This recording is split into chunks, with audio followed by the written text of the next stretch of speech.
రాశి వారికి ఈ వారంలో వాళ్ళు తలపెట్టిన కార్యాలన్నీ ప్రయత్నపూర్వకంగా సిద్ధిస్తాయా అండి? బ్రహ్మాండమైన విజయాలు ఉన్నాయి. 5 గ్రహాలు సహకరిస్తున్నాయి. మీనం వారి పంట పండింది, అలా ఉంది ఈ వారం. బాగా శ్రమ అవసరం. అహర్నిశలు అభివృద్ధికై పాటుపడండి. ఇలాంటి మంచి కాలం మళ్ళీ రాదు. కాబట్టి అవకాశాలు వెతుక్కుంటూ మీరే వెళ్ళాలి. అప్పుడు ఏ అవకాశం వచ్చినా, ఏ ఆలోచన చేసినా అది అదృష్టంగా మారుతుంది. దగ్గర వారి నుండి ప్రోత్సాహం, సహకారం ఉన్నది. ఏమాత్రం వెనకడుగు వేసినా మరలా ఎంత గొప్ప కాలం తిరిగి రాదు. ఎందుకండి ఇలా చెబుతున్నారంటే, జన్మస్థ ఉచ్చయోగం శుక్రుడు, ఉచ్చ శుక్రయోగం, సప్తమ బృహస్పతి యోగం మళ్ళీ ఎప్పుడు వస్తుంది?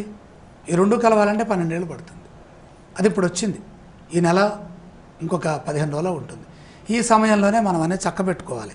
ముఖ్యమైన పనులు శ్రద్ధగా చేయండి.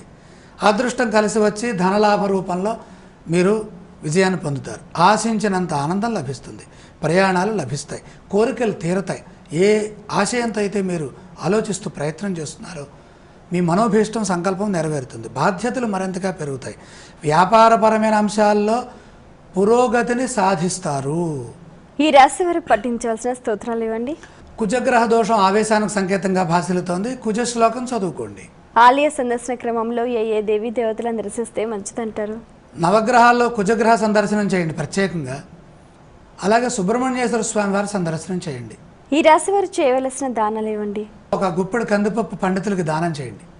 కందులు ఇవ్వచ్చు, కానీ వెంటనే ఉపయోగించుకునే సావకాశం ఉంటుంది. కాబట్టి పప్పు ఇస్తే మంచి ఫలితం వస్తుంది. కుజ ప్రభావం శాంతి.